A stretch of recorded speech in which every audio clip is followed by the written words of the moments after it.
Hallelujah. खुदावंद आप सबको आशीष दे। आज के दिन के लिए हम धन्यवाद करते हैं फिर से प्रभु का। और खुदावंद ने आज का वचन हमें दिया है, हम उस वचन की ओर जाएंगे।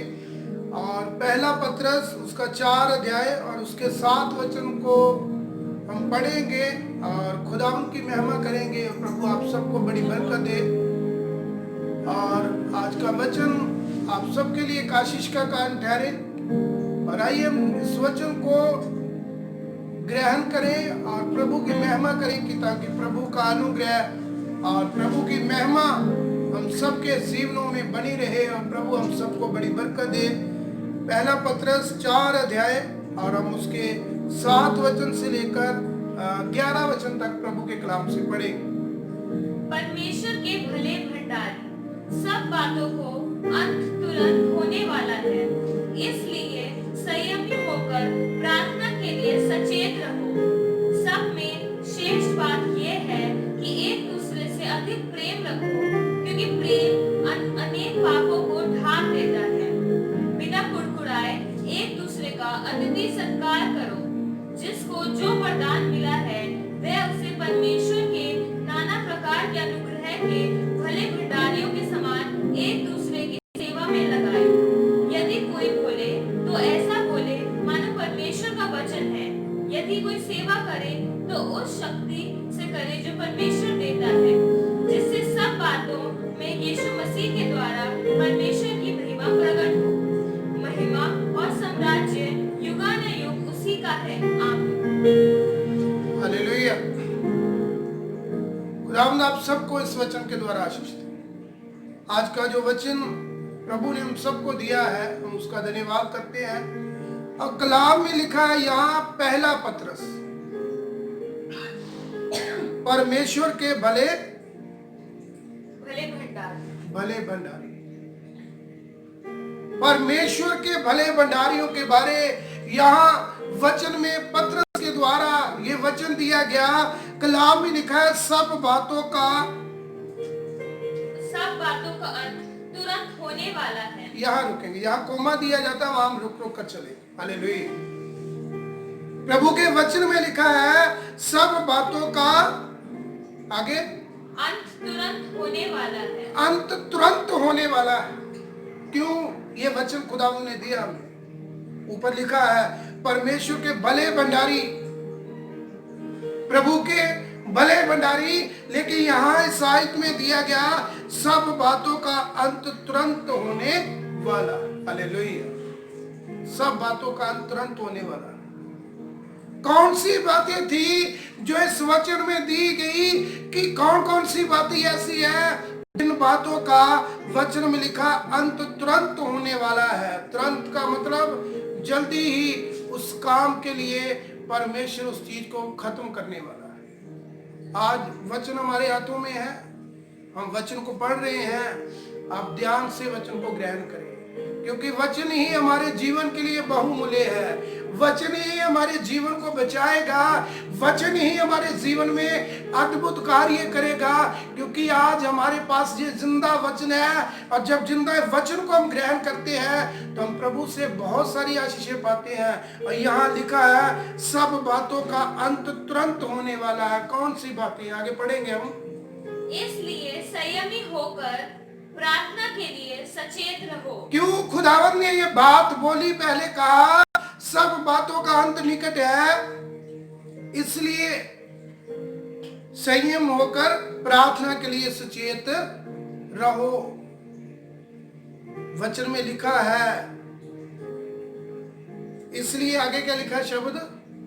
इसलिए संयमी होकर। संयम के मतलब क्या होता है? पेशेंस। और सरल भाषा में धैर्य रखने वाला। ध्यान से सचेत होकर उसके लिए। कलाम में लिखा है इसलिए संयम होकर प्रार्थना के लिए सचेत रहो। क्यों प्रभु ने ये वचन दिए? क्यों पत्रस ने ये कलाम दिया? पहले ऊपर लिख दिया सब बातों का अंत तुरंत होने वाला है, लेकिन नीचे लिख दिया कह रहा संयम होकर प्रार्थना के लिए सचेत रहो। आज हमें संयमी होकर पेशेंस और प्रभु के नाम पर पूरे ध्यान से, पूरे मन से, पूरी रूह से, पूरी जान से प्रार्थना की और हमारा मन लगा होना चाहिए। व्यर्थ बातों से अपने मन को हटा लेंगे, प्रार्थना की और अपने मन को बढ़ा। और वचन में साफ साफ लिखा है, कह रहा सचेत हो जा, प्रार्थना के लिए सचेत हो। प्रार्थना क्यों जरूरी है हमारे लिए? क्या प्रार्थना हमारे लिए क्यों जरूरी है? क्यों हम प्रार्थना करते हैं? क्यों हम प्रभु के आगे अरदासें करते हैं? वचन में लिखा है, सारी प्रार्थनाएं, सारी अरदासें तेरी प्रभु के घर में कबूल की जाएंगी। बहुत सारे लोग बाइबल में ऐसे मिलेंगे, बहुत सारे नबी ऐसे मिलेंगे, बहुत सारे रसूल ऐसे मिलेंगे जिन्होंने संयमी होकर, पेशेंस रखकर प्रभु के आगे क्या की? प्रार्थना की, और खुदावंद ने उनकी प्रार्थना का प्रति उत्तर दिया। यहाँ साफ साफ लिखा है, कह रहा प्रार्थना के लिए आप क्या हो जाओ? सचेत हो जाओ। प्रार्थना हमारे लिए कितनी जरूरी है, प्रेयर हमारे लिए कितनी जरूरी है। यहाँ वचन में साफ लिखा है, कह रहा सचेत हो जा प्रार्थना के लिए। कितने लोग बाइबल में ऐसे हैं जिन्होंने सचेत होकर प्रार्थना की, मन से प्रार्थना की और प्रभु के नियम को पूरा किया। आज आपके पास वचन है और वचन में साफ लिखा है, सचेत होकर आप क्या करो?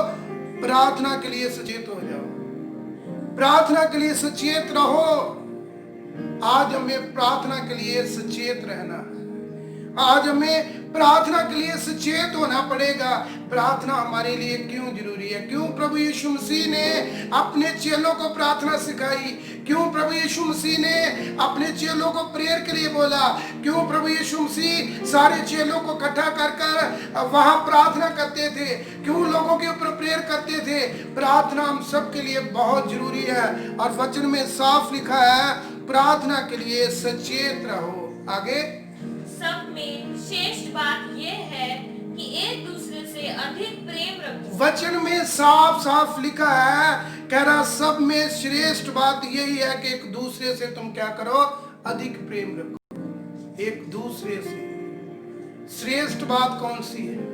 सबसे अद्भुत बात हमारे लिए कौन सी हो सकती है? सबसे श्रेष्ठ, जिसको हम किसी चीज को श्रेष्ठ मान लेते हैं, ये वचन हमारे लिए श्रेष्ठ है, ये प्रार्थना करनी प्रभु के आगे हमारे लिए श्रेष्ठ है। लेकिन यहाँ साफ साफ लिखा है, कह रहा श्रेष्ठ बात ये है कि तुम एक दूसरे से अधिक प्रेम करो। प्रभु ने कहा एक दूसरे से प्रेम करो। खुदावंद ने जगत से प्रेम किया कि उसने अपना इकलौता बेटा बख्श दिया।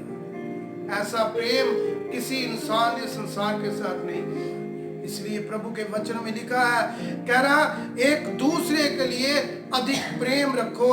आगे, क्योंकि प्रेम अनेक पापों को ढांप देता है। क्यों खुदावंद ने इस वचन को बोला? प्रभु के दास के द्वारा जो पत्रस हम सब के साथ यहाँ वचन में बात कर रहा था, कह रहा क्योंकि प्रेम अनेक पापों को क्या कर देता है? ढांप देता है। प्यार परमेश्वर का ऐसा है जो हम सब के ऊपर हुआ और हमारे गुनाहों को खुदावंद ने माफ कर दिया। परमेश्वर ने जगत से ऐसा प्रेम किया कि उसने उनके सारे गुनाहों को माफ कर दिया। आज परमेश्वर हमसे ऐसा प्रेम करता है कि वो हमें कहता है कि तुम अपने गुनाहों से क्या कर लो? तौबा कर लो। निकालेंगे हम वचन से नीति वचन 10 अध्याय और उसकी 12 वचन को आप प्रभु के कलाम से पढ़ें। नीति वचन 10 और उसके 12 वचन को हम प्रभु के कलाम से पढ़ें।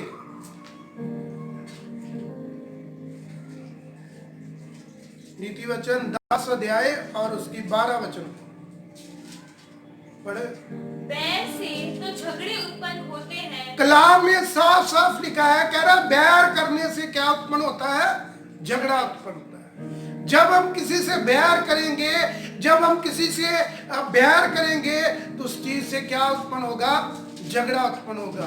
प्रभु ये नहीं चाहता कि आप एक दूसरे से बैर रखें। प्रभु ये नहीं चाहता कि आप एक दूसरे से बैर रखें। प्रभु ये नहीं चाहता कि आपके अंदर झगड़ा उत्पन्न हो, क्योंकि खुदावंद सारे झगड़े को खत्म करना चाहता है। प्रभु सारे वैर को आपके अंदर से ही मिटा देना चाहता है। आगे, परंतु प्रेम से सब अपराध ढांप जाते हैं। प्रेम से सारे अपराध ढांप दिए जाएंगे। प्रेम से सारे अपराध ढक दिए जाते हैं। प्रभु प्रेम है। आज हमारे अंदर भी प्रेम होना चाहिए। हमारे पाप प्रेम से भी ढांपे जा सकते हैं, क्योंकि खुदावंद ने ऐसा प्रेम किया कि हमारे पापों को ढांप दिया और हमें नई सृष्टि कर दिया कि हम फिर से परमेश्वर के नाम में आगे बढ़ सकें। हम वहां ही चले जाएंगे, पहला पत्रस 4 और उसके 8 वचन में हम चले जाएंगे। कलाम में साफ लिखा है, कह रहा परमेश्वर क्योंकि प्रेम अनेक पापों को क्या कर देता है, ढांप देता है। आगे, बिना कुड़कुड़ाए एक दूसरे का अतिथि सत्कार करो। वचन में साफ लिखा है, बिना कुड़कुड़ाए एक दूसरे का अतिथि सत्कार करो। हमारे अंदर से ये बात क्यों नहीं निकलती? हमारे अंदर से ये बात क्यों बाहर नहीं जाती? कलाम में साफ लिखा है, बिना कुड़कुड़ाए एक दूसरे का क्या करो, अतिथि सत्कार करो। एक दूसरे का बिना कुड़कुड़ाए। जब आप बिना कुड़कुड़ाए हर काम करना शुरू कर दोगे, उस काम में आशीष आनी शुरू हो जाएगी।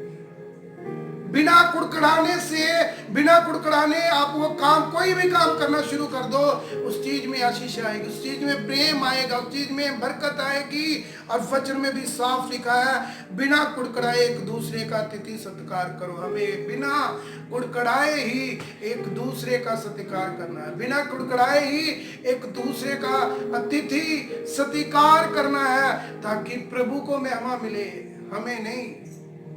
कलाम में साफ लिखा है, एक दूसरे को महिमा। हमें बिना कुड़कुड़ाए एक दूसरे का सत्कार करना है, ताकि जिसमें प्रभु भी खुश हो और वो सामने वाला भी खुश हो, और प्रभु का अनुग्रह तुम दोनों में बना रहे और प्रभु का प्रेम तुम दोनों में उत्पन्न हो सके। अगले पढ़ेंगे हम आगे। जिसको जो वरदान मिला है वह उसे परमेश्वर के नाना प्रकार के अनुग्रह के भले भंडारियों के समान एक दूसरे की सेवा में लगाए। हालेलुया। कलाम किसी इंसान का कोई भी पक्षपात नहीं करता, चाहे वो सेवक हो, चाहे कोई विश्वासी हो। कलाम में साफ साफ लिखा है, जिस किसी को वरदान मिला है। पहली बात ये, प्रभु ने कितने प्रकार के वरदान दिए हम सबको। फिर से पढ़ेंगे हम। जिसको जो वरदान मिला है, वचन में यहाँ कोमा दिया गया, जिसको जो जो वरदान मिला है। कितने प्रकार के वरदान दिए परमेश्वर ने, कितने प्रकार के वरदान बाइबल में लिखे हुए हैं। प्रभु के प्रिय जनों, कलाम में साफ लिखा है, जिसको जो वरदान मिला है, जिसको जो वरदान दिया परमेश्वर ने। कितने प्रकार के वरदान हैं। हम सब बहुत बार उस वरदानों के बारे में पढ़ चुके हैं, सुन चुके हैं। आप फिर से उस वचन के ऊपर और उन वरदानों के ऊपर गौर कर ले। कलाम में साफ लिखा है, जिसको जो वरदान मिले हैं, आगे, वह उसे परमेश्वर के नाना प्रकार के अनुग्रह के भले भंडारियों के समान एक दूसरे की सेवा में लगाए। वचन में साफ लिखा है, वह उसे परमेश्वर के नाना प्रकार अनुग्रह के, बहुत सारे नाना प्रकार, वचन में लिखा नाना, बहुत सारी चीजें ऐसी होंगी। और कलाम में लिखा, जिसको जैसा जैसा वरदान मिला है, परमेश्वर के नाना प्रकार अनुग्रह के भले भंडारियों के समान एक दूसरे की सेवा में क्या कर दे, लगा दे। जो प्रभु ने आपको दिया है, जो खुदावंद ने आपको वरदान दिया है, प्रेम, बहुत सारे वरदान है जो हम सब जानते हैं। वचन में लिखा है, कह रहा प्रभु ने जो जो आपको दिया है, कह रहा वो एक दूसरे की सेवा में तुम क्या कर दो, लगा दो। आगे, वैसे परमेश्वर के नाना प्रकार के अनुग्रह के भले भंडारियों के समान एक दूसरे की सेवा में लगाए। यदि कोई बोले तो ऐसा बोले मानो परमेश्वर का वचन है। हालेलुया। ये वचन बहुत बहुमूल्य है। एक एक शब्द हम सबके लिए बहुमूल्य है। एक एक शब्द कलाम का हम सबके लिए बहुत बहुमूल्य है। सो मेरे प्रिय जनों, जब भी हम वचन को ग्रहण करते हैं, आप बाइबल पढ़ते हो, एक एक शब्द के ऊपर गौर करा करो, एक एक शब्द के ऊपर, उस वचन के ऊपर मनन करा करो कि ये वचन खुदावन ने इस जगह लिखा, एक एक शब्द वो हमारे जीवन के लिए कितना बहुमूल्य है। और यहाँ वचन में लिखा, यदि कोई बोले, पहली बात, यदि कोई बोले, कोई भी हो, यदि कोई बोले, आगे, तो ऐसा बोले मानो परमेश्वर का वचन है। मानो परमेश्वर का वचन है। हालेलुया। अपने मुंह से उल्टी सीधी बातें करनी बंद करो। यदि भी आप बोलते हो, जो कुछ भी बोलते हो, तो मानो वचन में लिखा, ये साफ आपके हाथों में वचन है, कलाम में साफ लिखा है। कह रहा यदि भी कोई बोले, फिर से बेटा पढ़ना, यदि कोई बोले तो ऐसा बोले मानो परमेश्वर का वचन है। वचन में लिखा, यदि कोई बोले तो ऐसा बोले मानो परमेश्वर का वचन है। ये आपके शब्दों का, आपके मुंह के एक एक शब्दों का, आप जो जो शब्द बोलते हो, आपके मुंह से जितने भी शब्द निकलते हैं, वो कैसे निकले शब्द, कलाम में लिखा है। कह रहा यदि कोई बोले तो ऐसा बोले मानो परमेश्वर का क्या हो, वचन हो। वचन ये शहद से भी मीठा वचन है। जो इसे ग्रहण करता है, ये शहद से भी उत्तम वचन है, जो तेरे मुंह को मीठा लगेगा और तेरे मुंह को और तेरी आत्मा को प्रभु के नाम से शांति मिलेगी। और यहाँ वचन में लिखा है, यदि तुम जो कुछ भी बोलो तो मानो परमेश्वर का वचन है। आगे, यदि कोई सेवा करे तो उस शक्ति से करे जो परमेश्वर देता है। हालेलुया। यदि कोई सेवा करे, उस शक्ति से करें, वचन में लिखा है, करें कि परमेश्वर ने आपको दी। परमेश्वर देता है आपको। अगर आप सेवा भी करते हो तो वैसी करो, क्योंकि परमेश्वर ने आपको सेवा दी है। वचन में साफ लिखा है, कह रहा यदि कोई सेवा करे तो उस शक्ति से करे जो परमेश्वर देता है। प्रभु ने वो सेवा की जो उसके पिता ने उसे बख्शी। खुदावन ने वो पवित्र आत्मा से भरकर सेवा की कि खुदावन का अनुग्रह और बाप का प्रेम उसमें उत्पन्न हुआ और परमेश्वर ने पवित्र आत्मा से सेवा की। और यहाँ भी लिखा है, कह रहा यदि कोई सेवा करे तो उस शक्ति से करे जो परमेश्वर देता है, जो प्रभु देता है। खुदावंद ही हमें शक्ति देता है। अगर प्रभु ना चाहे तो इंसान कभी भी चल फिर नहीं सकता। अगर प्रभु ना चाहे तो हम कुछ भी नहीं कर सकते। अगर प्रभु ने आपको शक्ति दी है तो वचन में लिखा है, जो परमेश्वर देता है उसी प्रकार करें आप। अगर खुदावंद ने हमें जीवन दिया, ये बहुमूल्य जीवन दिया है, तो हमें प्रभु का धन्यवाद रूह और सच्चाई से करना चाहिए। जानो आप इस वचन को, आत्मा के लिए जाने। शरीर नाश होंगे, मांस और लहू संसार के ऊपर रहेगा, लेकिन आत्मा प्रभु के पास जाएगी। आत्मा के लिए पुकारे, आत्मा के लिए पुकारे आप, आत्मा के लिए मांगे आप। आपकी आत्मा निडाल ना हो बल्कि बलवंत हो। आपकी आत्मा निडाल ना हो बल्कि बलवंत हो, ताकि प्रभु की स्थायिश हो सके इस आत्मा से। जब आत्मा बलवान होगी तो शरीर भी बलवान होगा, और जब आत्मा निडाल होगी तो शरीर भी निडाल होगा। इसलिए वचन में साफ लिखा है, कह रहा जो शक्ति से करे वो परमेश्वर के नाम से ही आप करें। आगे, जिससे सब बातों में यीशु मसीह के द्वारा परमेश्वर की महिमा प्रकट हो। हालेलुया। जिससे कलाम में साफ लिखा है, जिससे सब बातों में यीशु मसीह के द्वारा परमेश्वर की महिमा प्रकट हो, इंसान की नहीं। हर चीज में, हर बात में, आपके मुंह में, आपकी आत्मा से, आपके शरीर से, आपके कामों से परमेश्वर की महिमा प्रकट होनी चाहिए। हालेलुया। खुदावंद के वचन में साफ लिखा है, तेरी हर एक चीज से, तेरे हर एक मन की बात से, तेरी बातों से, तेरे शरीर की शक्ति से, तेरे कामों से, वचन में साफ लिखा है परमेश्वर की क्या हो, महिमा प्रकट हो। प्रभु की महिमा प्रकट हो। आप प्रभु से मांगे, प्रभु हर एक चीज से तेरी महिमा प्रकट हो, क्योंकि खुदावंत की महिमा प्रकट होनी हम सब के लिए अनुग्रह का कारण है। और जहां प्रभु की महिमा प्रकट होती है वहां प्रभु का अनुग्रह ठहर जाता है। सो मेरे प्रिय जनों, आज हमें परमेश्वर की महिमा करनी है। सब बातें ऊपर आपने वचन पढ़ा, कह रहा आपके पाप ढांपे जाए, प्रेम करे, कुड़कुड़ाए नहीं, आपकी बातें सही हो, आपका चाल चलन सही हो, आपका व्यवहार सही हो, और प्रभु की महिमा आपके अंदर से क्या हो, प्रकट हो। आगे, महिमा और साम्राज्य युगानुयुग उसी का है। आमीन। महिमा और साम्राज्य युगन युग उसी का। खुदावंत की महिमा, साम्राज्य उसका और युगन युग उसी का है। आमीन। प्रभु की महिमा युगन युग बनी गई। प्रभु का अनुग्रह युगन युग आपके ऊपर बना रहे, और प्रभु अपनी महिमा आपके जीवनों से उत्पन्न करे, और प्रभु आपको बहुत सारी आशीष और बरकत दे। हमें प्रभु की महिमा के द्वारा काम करने, हमें अपने जीवन से प्रभु की महिमा प्रकट करनी है। वो जीवन से महिमा कैसे प्रकट होगी, आज ये वचन आपके हाथों में। आप पढ़े इस वचन को, आप समझे इस वचन को कि हमारे अंदर से प्रभु की महिमा कैसे उत्पन्न होगी। पढ़ेंगे अगली आयत को, 12 को।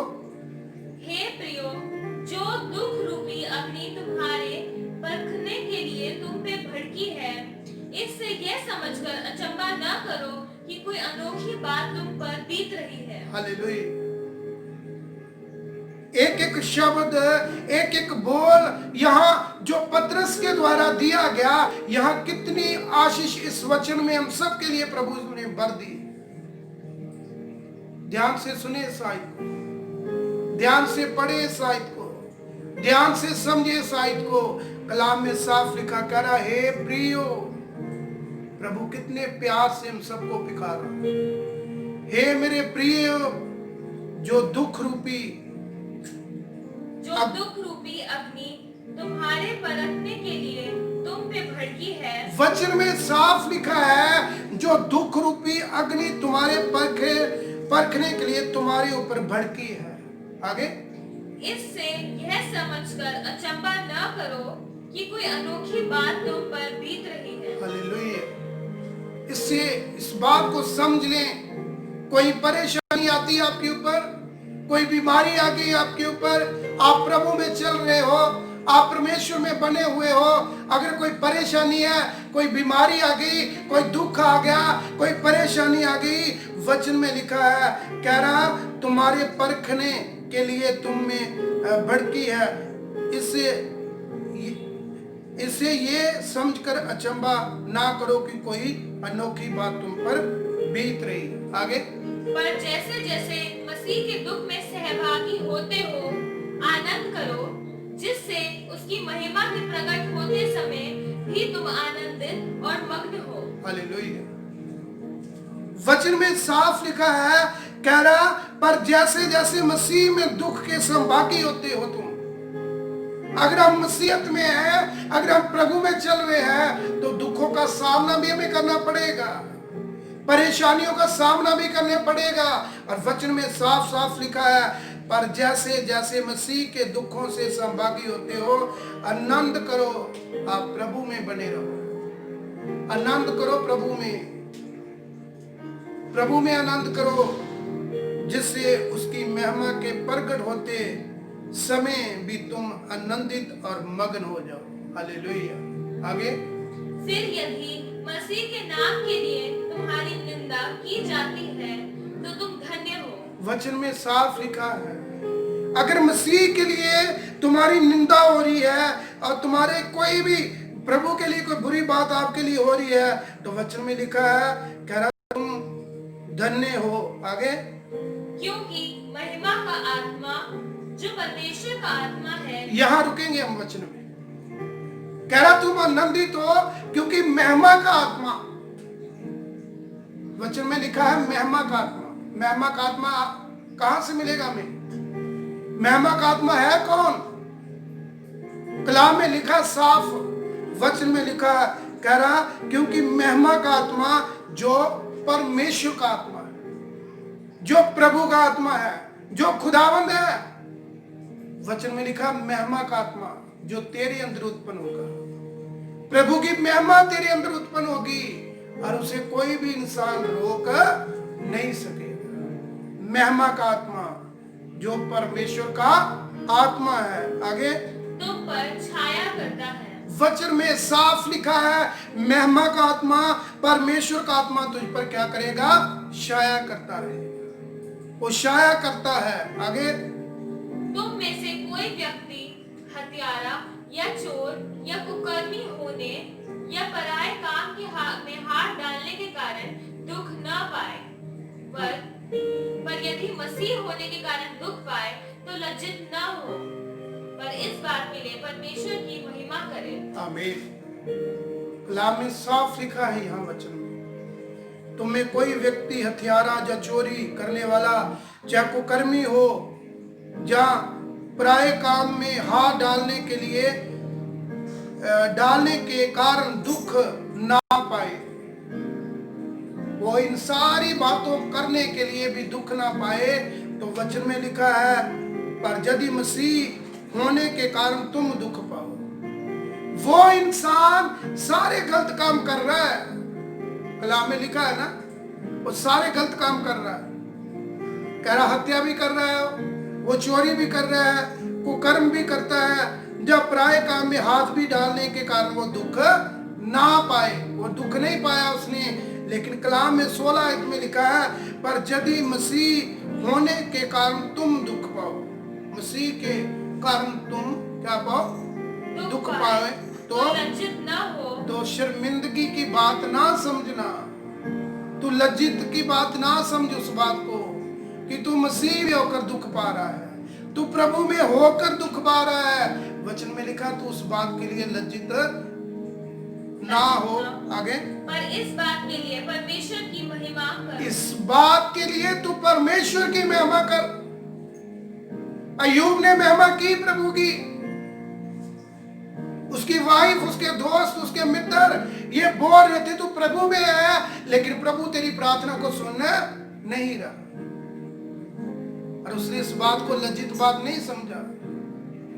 ये बात को लज्जित नहीं समझा कि मैं परमेश्वर में चल रहा हूं और दुख पा रहा हूं, इस बात को लज्जित नहीं समझा। उसकी वाइफ लज्जित बात को समझ रही थी, उसके मित्र दोस्त उस बात को लज्जित बात समझते होंगे, लेकिन यहाँ अय्यूब ने उस बात को लज्जित बात नहीं समझा। यहाँ वचन में साफ लिखा है, पढ़ेंगे हम फिर से 16 आयत को। पर यदि मसीह होने के कारण दुख पाए तो लज्जित न हो। वचन में लिखा है यदि तू मसीह के कारण, मसीह में होकर दुख पाए तू लज्जित ना हो, पर इस बात के लिए परमेश्वर की महिमा करे। इस बात के लिए तू प्रभु की महिमा कर। हमें इस बात के लिए प्रभु की महिमा करनी है। आगे, क्योंकि वह समय आ पहुंचा है कि पहले परमेश्वर के लोगों का न्याय किया जाए, और जबकि न्याय का आरंभ हम ही से होगा तो उनका क्या अंत होगा जो परमेश्वर के सुसमाचार को नहीं मानते। हालेलुया। ये वचन हम सब के लिए कितने बहुमूल्य प्रभु ने आज दिए। मैं घर में ढूंढ रहा था वचन को कौन सा करेंगे, लेकिन जो प्रभु देता है उसमें आनंदित हो। जो प्रभु की ओर से आपको दिया जाता है उसके लिए आप ब्लेसिंग मानो, क्योंकि वो वचन हम सब के लिए महत्वपूर्ण है। यहाँ वचन एक एक शब्द कितना अद्भुत, यहाँ पतरस ने पवित्र आत्मा से लिखा और ये वचन हम सब तक पहुंचाया कि हम उस वचन से आनंदित हो सके। यहाँ वचन में लिखा है, फिर से पढ़ेंगे हम 17 आयत को। क्योंकि वह समय आ पहुंचा है, वचन में लिखा क्योंकि वो समय आ पहुंचा है कि पहले परमेश्वर के लोगों का न्याय किया जाए। पहले परमेश्वर के लोगों का न्याय किया जाएगा, जो परमेश्वर के लोग हों। पहले परमेश्वर के लोगों का न्याय किया जाए। आगे, और जबकि न्याय का आरंभ हम ही से होगा, तो उनका क्या अंत होगा जो परमेश्वर के सुसमाचार को नहीं मानते। उनका क्या असर होगा जो अभी भी परमेश्वर के सुसमाचार को नहीं मानते, जो अभी भी परमेश्वर के वचन को ग्रहण नहीं करते। जो आज हम दूसरी बात नहीं कर रहे, दूसरे लोगों की बात नहीं कर रहे, हम अपने लोगों की बात करेंगे। आज हम सब मसीह होने के नाते भी इस वचन को कई लोग जानते नहीं। आज हम सब इस वचन को भी नहीं जानते। आज हम बहुत सारे मसीह ऐसे लोग हैं जो अभी भी इस शुभ समाचार को मानते नहीं हैं। उनका क्या असर होगा, उनका कैसे प्रभु न्याय करेगा, उनको कैसे कैसे खुदावंद आशीषें देगा जो प्रभु के वचन को नहीं सुनते। आशीषें मिलेंगी, उनको नहीं मिलेंगी। प्रभु ने तो हम सबसे प्रेम किया, खुदावंद हम सबसे प्रेम करता है, लेकिन यहाँ वचन में साफ साफ लिखा, पढ़ रहे हो वचन को, और वचन में लिखा है, कह रहा फिर से पढ़ेंगे हम, और जबकि न्याय का आरंभ हमसे ही होगा, तो उनका क्या अंत होगा जो परमेश्वर के सुसमाचार को नहीं मानते। उनका अंत कैसे होगा, उनका न्याय कैसा होगा, उनका अंत कैसे होगा जो परमेश्वर के सुसमाचार को नहीं मानते। आगे, और यदि धर्मी व्यक्ति की कठिनाई से उद्धार पाएगा, तो भक्तहीन और पापी का क्या ठिकाना। हालेलुया। वचन में साफ लिखा है, और यदि धर्मी व्यक्ति ठिकाना, यदि धर्मी व्यक्ति ही कठिनाई से उद्धार पाएगा। वचन में लिखा, अगर धर्मी जन, जो धर्मी परमेश्वर का जन है, और वो कठिन से उद्धार पाए। वो धर्मी लोगों की बात कर रहा है यहाँ पहले। आज बहुत सारे लोग ऐसे हैं जो धर्मी लोग हैं, जो विश्वासी लोग हैं, जो पूरे धर्मी बन चुके हैं, और उन लोगों के लिए आयतें पहले ऊपर कलाम में साफ लिखा है, फिर से पढ़ेंगे। यदि धर्मी व्यक्ति की कठिनाई से उद्धार पाएगा, वचन में लिखा, यदि धर्मी व्यक्ति कठिनाई से उद्धार पाएगा, तो भक्तहीन और पापी का क्या ठिकाना। जो भक्तहीन होंगे, और वचन में लिखा है पापी का क्या ठिकाना होगा। भक्तहीन लोग, पापी लोग, उनका ठिकाना कौन सा होगा, वो कहां जाएंगे। जिन्होंने परमेश्वर के वचन को सुना नहीं, जिन्होंने परमेश्वर के वचन को ग्रहण नहीं किया, उनका ठिकाना कौन सा होगा। हम आगे देखेंगे वचन को। इसलिए जो परमेश्वर की इच्छा के अनुसार दुख उठाते हैं, वे भलाई करते हुए अपने अपने प्राण को विश्वास योग्य सृजनहार के हाथ में सौंप दें। हालेलुया। वचन में लिखा है, इसलिए जो परमेश्वर की इच्छा के अनुसार दुख उठाते। आज हम सब प्रभु की इच्छा के अनुसार चल रहे हैं। आज जो लोग परमेश्वर की इच्छा के अनुसार चल रहे हैं, आज जो लोग प्रभु की इच्छा के अनुसार चल रहे हैं, उनका जीवन प्रभु की इच्छा के अनुसार चल रहा है, जो खुद को प्रभु की इच्छा के अनुसार चला रहे हैं, कलाम में साफ लिखा, कह रहा, इसलिए जो परमेश्वर की इच्छा के अनुसार दुख उठाते हैं, जो लोग प्रभु की इच्छा के अनुसार दुख उठाते हैं, वह भलाई करते हुए अपने अपने प्राण को विश्वासी योग्य सृजनहार के हाथों में सौंप दे। विश्वासी योग्य प्रभु, वो हमारा सृजनहार खुदावन, जिसके हाथों में हम अपना जीवन दे देंगे, जिसके हाथों में हम अपना जीवन देना है। आज हमें उस सृजनहार और विश्वासी योग्य प्रभु के हाथों में अपना जीवन देना है। सो इसलिए आज प्रभु ने ये वचन हमें दिया है, पहला पत्रस उसका 4 अध्याय उसके 7 वचन से लेकर 19 आयत तक, एक एक शब्द हम सबकी जिंदगी के लिए बहुमूल्य है। एक एक वचन हम सबकी जिंदगी के लिए बहुमूल्य वचन है। और कलाम में हमने सुना हमारा जीवन कैसा होगा। सब बातों का अंत तुरंत होने वाला है, एक एक बात का अंत तुरंत होने वाला है। इसलिए आइए हम सब अपनी बातों की ओर ध्यान दें, आइए हम सब अपने जीवनों की ओर ध्यान दें। हम क्या बोलते हैं, क्या करते हैं। यहाँ विश्वासी के लिए भी बहुत बढ़िया बताया गया। परमेश्वर के भले भंडारी, प्रभु के भले भंडारी, जो खुदावन के विश्वासी होंगे उसके बेटे और बेटियां हैं। सो इसलिए हमें आज अपना जीवन प्रभु के हाथों में देना है, ताकि हम उन सारी बातों के लिए जिनका अंत होने वाला है सचेत हो जाए। उन सारी बातों के लिए जिनका अंत होने वाला है सचेत हो जाए। यहाँ वचन में लिखा, हमने सुना पढ़ा, जो लोग परमेश्वर के वचन को नहीं मानते हैं, जो लोग प्रभु के वचन को अभी तक ग्रहण नहीं करते हैं, जो लोग परमेश्वर के वचन को नहीं मानते हैं, उनके लिए कौन से द्वार प्रभु खोलेगा। सो आइए हम बिना कुड़कड़ाए, बिना अपने मुंह से कुछ ऐसे शब्द बोले हुए प्रभु के उद्धार को ग्रहण कर ले, क्योंकि कलाम में साफ लिखा है, क्योंकि महिमा का आत्मा परमेश्वर का आत्मा है। महिमा का आत्मा प्रभु का आत्मा है, और खुदावंत की महिमा ही हमारे जीवन से उत्पन्न होनी चाहिए। कलाम में साफ लिखा है, तेरे जीवन से प्रभु की महिमा उत्पन्न हो, तेरे जीवन से प्रभु की महिमा उत्पन्न हो। जितने भी बाइबल में नबी है, सबके जीवनों से परमेश्वर की महिमा उत्पन्न हुई। आज वही वचन फिर से हम सबके लिए दोहराया गया। प्रभु आ, हमारे जीवनों से भी तेरी ही महिमा उत्पन्न हो। प्रभु आ, हमारे जीवनों से तेरी महिमा उत्पन्न हो, क्योंकि वचन हमें बताता है, क्योंकि महिमा का आत्मा जो परमेश्वर का आत्मा है, खुदावन का आत्मा महिमा का आत्मा है, जो परमेश्वर का आत्मा है। सो आइए हम अपनी आंखों को बंद करें और दुआया हाथ में प्रभु से मांगे। प्रभु हमें आशीष देगा। प्रभु जो महिमा का आत्मा है वो तेरा आत्मा है, वो परमेश्वर का आत्मा है। प्रभु धन्यवाद करते हैं खुदा बाप आज के